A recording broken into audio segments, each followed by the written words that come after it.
Are you feeling overwhelmed? In this video, we'll work on a technique called circles of control. This won't solve all of your problems, but it's a great place to start. So please join me. I'm sure you heard this phrase that goes like, and I'll be reading, God grant me the serenity to accept the things I cannot change, the courage to change the things I can, and the wisdom to know the difference. So this exercise deals with this last bit, developing the wisdom to tell them apart. So let's see what this looks like. We have these 3 concentric circles with different titles.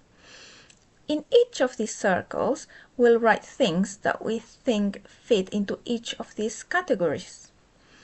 This can be things like my child's behavior, road traffic, my own habits, or how I react to events or to other people. I highly recommend you doing this exercise with me. If you want to do this, please pause the video and take 5-10 minutes to think of a few things for each circle. How did that go? Did you manage to think about things for each circle? I'm going to show you mine and see how they compare. As you can see, I came up with quite a few things for each circle. Please feel free to add some of mine to yours. Let's comment on a few things that I've put in my circles. Starting with things that I have no control or influence on. Accidents. It's true that we can be more or less careful, which could affect the likelihood of an accident. And we can do things to keep ourselves safe when an accident happens. And this would be in the things I can control circle. But over the accident itself, we have no control. Other things like the media or the economy, most of us don't have any control or significant influence over. Moving on to things that we can influence. We have other people's behavior, and this includes your children. Many parents think that they should be able to control their children's behavior, and that their behavior is their responsibility. The truth is that no matter how young they are their own people, and we can't control them. We can, however, influence their behavior by teaching them skills and setting boundaries. So please don't feel guilty about your child's behavior. The support we access. You may have noticed that I've put the support available as a thing we can't control. Here I refer to the support that the government, charities, schools, etc. have available. It's very unlikely that we can change this.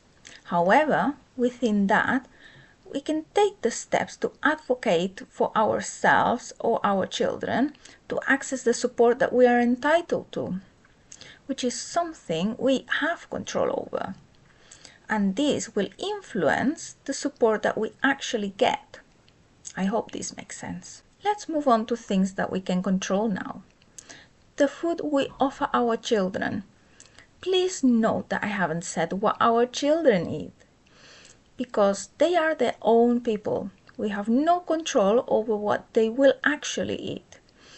What we do have control over is what we are offering them to eat, and this will influence their diet. The child may or may not eat what you offer, but if you don't offer certain foods in the first place, surely the child won't eat them. How we respond to others. This is a big one. Some people think that they have no control over their emotions, that they are at the mercy of the external events, that if something happy happens, they are happy. And if something unpleasant happens, then they are sad or angry, and they can't do anything about these emotions or the reactions that these emotions lead us to. While we may not be able to help feeling a certain emotion when something happens, we can reframe the situation. For example, asking ourselves, are we really interpreting the situation in an objective way? Or are we assuming an intention or falling victim of a bias?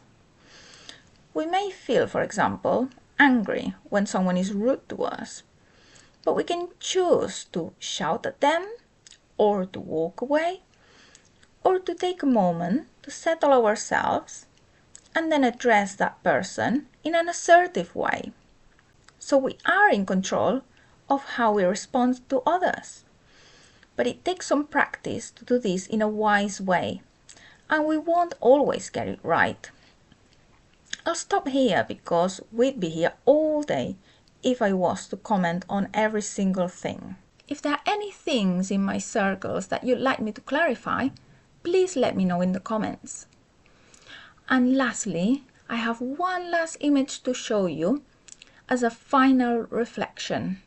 These are my completed circles and some comments on each of them. About the circle where we have no control or influence on, my bottom line is, don't sweat it, don't waste your energy here. It's okay to be aware of these things, but we can't dwell on them. These are things that we can't do anything about, and all we'll end up doing is ruminating, which is not good for you or your children. About my circle of things I can influence, my bottom line is that you can influence this through your own actions. Your own actions, remember, that are things you can control, but you have no control over the outcome, as it depends on other people or external circumstances you have no control over. Be mindful of how much energy and time you spend there, as you may end up ruminating the same as the one above. And last, focus your efforts on the things you can control, because by acting on this, you can influence the above. As a next step, I'd like to review what you've put in the things that you can control, and think if there are any other things that you can add to it. After that, choose one or two actions or changes you'd like to make. Say, for example, you choose self-care. What actions can you do to improve that? Will you be getting up 10 minutes early and introduce a 10-minute workout in the mornings? Will you talk to your partner or to your family to see how they can help you with the children so you get a bit more time for yourself? The possibilities are endless. Start with small changes, and slowly but surely they will have a big impact in your life. I hope you found this helpful, and thank you for watching. Goodbye. If you like this video and think that others can benefit from this content, please like, share or subscribe. It all helps me reach more people, and I'm sure it can make a big difference to many families. Thank you.